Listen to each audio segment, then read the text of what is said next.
श्री स्वामी समर्थ. मित्रांनो, तुम्हा सर्वांचं आपल्या या यूट्यूब चॅनलमध्ये खूप खूप स्वागत आहे. तर मित्रांनो, सगळ्यांना आतुरता लागलेली आहे ती गुरुपौर्णिमेची.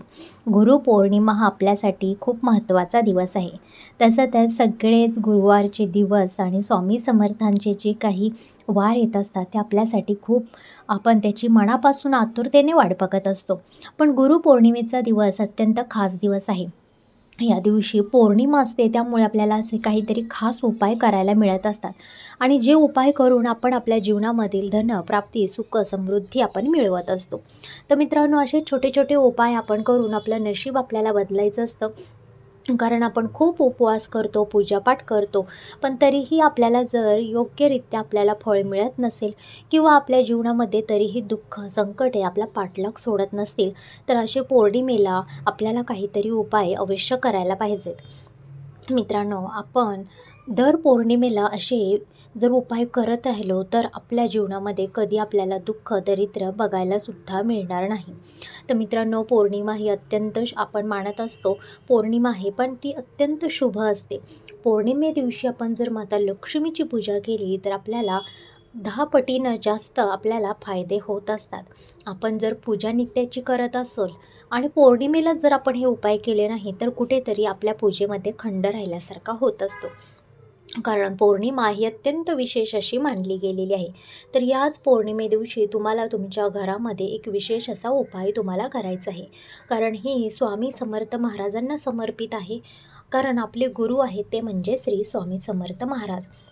आणि त्यांच्याच कृपेमुळे आज आपलं सगळं काही व्यवस्थित चालू आहे. या ब्रह्मांडाचा नायक म्हणजे स्वामी समर्थ महाराज आणि त्यांच्यासाठी या दिवशी आपल्याला कृतज्ञता व्यक्त करायची आहे, की तुम्ही जे आमच्यासाठी आजपर्यंत केलेलं आहे त्याच्याबद्दल त्यांच्याकडे थोडक्यात काय तर त्यांच्याकडे तुम्हाला आभार व्यक्त करायचे आहेत. त्यानंतर तुमच्या घरामध्ये स्वामी समर्थांचं पारायण करायचं आहे. स्वामी समर्थांचं पारायण तुम्हाला या दिवशी करणं अत्यंत शुभ मानलं जाणार आहे. कारण ही पौर्णिमा आहे, गुरुवारचा दिवस आहे. त्यामुळे तुमची कितीही मोठी मोठ्यातली मोठी, कितीही मोठी तुमची एखादी गोष्ट असू द्यात, इच्छा असू द्यात, मनोकामना असू द्यात किंवा कितीही मोठं तुमचं कोणतं कार्य असू द्यात, हे या दिवशी पारायण केल्याने पूर्ण होणार आहे. या दिवशी अनेक मठांमध्ये होम हवन चाललेले असतात. सगळीकडे जे काही आहे पूजापाठ चाललेले असतात. मठांमध्ये या दिवशी पूजापाठ मोठ्या प्रमाणात आपल्याला बघायला मिळू शकतं. तिथे तुम्हाला जायचं आहे. महाप्रसाद वगैरे सर्व काही या दिवशी मठामध्ये असतं, ते सुद्धा तुम्हाला या दिवशी सगळ्यामध्ये सामील तुम्हाला व्हायचं आहे. त्यानंतर तुम्हाला या दिवशी तारक मंत्राचं जप तर आपण रोजच करत असतो, पण या दिवशी तुम्हाला झालंच तर 21 वेळा तारक मंत्र तुम्हाला बोलायचं आहे. स्वामींचं पारायण करून झाल्यानंतर विष्णू सहस्त्रनाम बोलायचं आहे.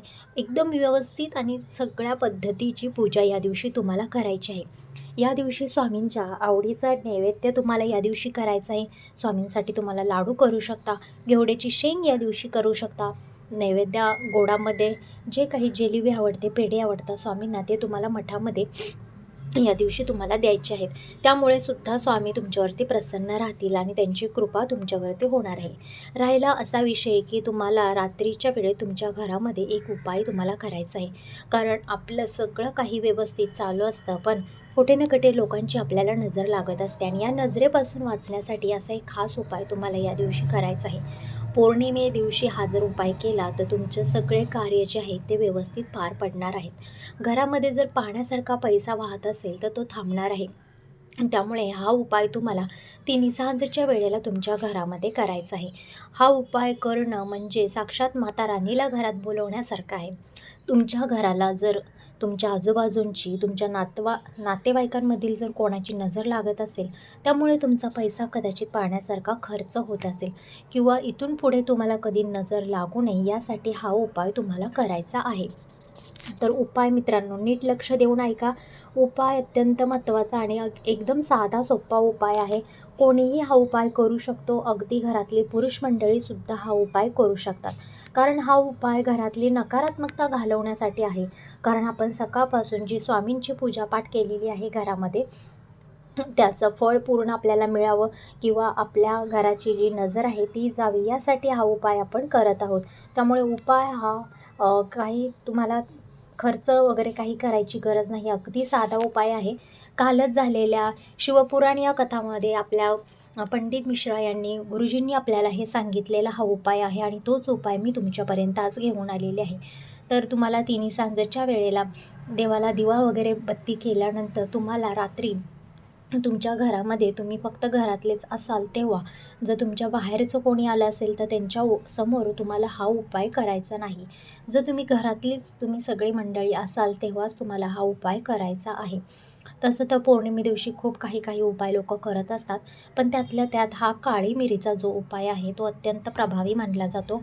कारण काळं जे आहे ते नजर दोष घालवण्यासाठी आपण करतो किंवा वाईट शक्तीला पळवून लावण्यासाठी आपण केलं जातं. तर तुम्हाला 4 काळी मिरी घ्यायची आहे आणि ही काळी मिरी जी आहे ती मातीच्या पंतीमध्येच तुम्हाला घ्यायची आहे. दुसरी कोणतीही पंती किंवा डिश वगैरे बिलकुल चालणार नाही. मातीच्याच पंतीमध्ये केला तर त्याचा जास्त चांगल्या प्रमाणात तुम्हाला प्रभाव बघायला मिळू शकतो. तर ही काळी मणी 4च फक्त काळी मिरे तुम्हाला घ्यायचे आहेत. मिरे कुठेही खंडित झालेले नसावेत, व्यवस्थित अगदी पाहिजेत. ही काळी जी पंती आहे ती स्वामींच्या पूजेच्या पुढे तुम्हाला ठेवायचं आहे. त्यावरती 2च कापूर घ्यायचा आहे. 4 काळी मिरी आणि 2 कापूर असं घेतल्यानंतर स्वामींच्या इथे तुम्हाला तो कापूर प्रज्वलित करायचा आहे. तो पुऱ्या घरामध्ये तुम्हाला फिरवायचा आहे आणि त्यानंतर तुम्हाला दक्षिण दिशा जी तुमच्या घराची आहे त्या साईडच्या भिंतीकडे किंवा कोपऱ्याकडे नेऊन तुम्हाला ते ठेवायचं आहे आणि पूर्ण जळेपर्यंत ते तिथंच ठेवायचं आहे. तुम्हाला बिलकुलही त्याला हात लावायचा नाही. जर तुम्ही मध्येच विझला तर तुम्ही समजून जा की काही ना काही तुमच्या घरामध्ये वाईट शक्ती जास्त प्रमाणात आहे, त्यामुळे ते विझलं आहे. तर तुम्हाला ते परत प्रज्वलित करायचं आहे जेणेकरून ती वाईट शक्ती घरातून पळून जावी म्हणून. आणि त्यानंतर तुम्हाला असा जो कापूर आहे पूर्ण घरभर फिरवून तुम्हाला नंतर तो जे काही त्याची राहिलेली काजळी आहे ती तुम्हाला सकाळी निर्मल्यामध्ये टाकायचं आहे. असं तुम्ही दर पौर्णिमेला जरी केलं ना तरी तुमच्या घरातील वाईट शक्ती ही लवकरात लवकर पळून जाणार आहे किंवा घरामध्ये चांगल्या सकारात्मकता घडणार आहे. याने काय होतं की याने आपल्या घराला लागलेली जी काही नजर आहे, बाधा आहे ती दूर होत असते. आपल्या घरामध्ये पैसा जे पाण्यासारखा वाहत असतो तो थांबत असतो. घराला, पैशाला, आपल्या श्रीमंतीला लागलेली नजर जात असते. तर मित्रांनो, हा उपाय आवडला असेल कमेंट बॉक्समध्ये नक्की सांगा. कमेंट बॉक्समध्ये तुमच्या इष्टदेवतेचं श्री स्वामी समर्थ महाराजांचा जय जयकार करायला विसरू नका. श्री स्वामी समर्थ.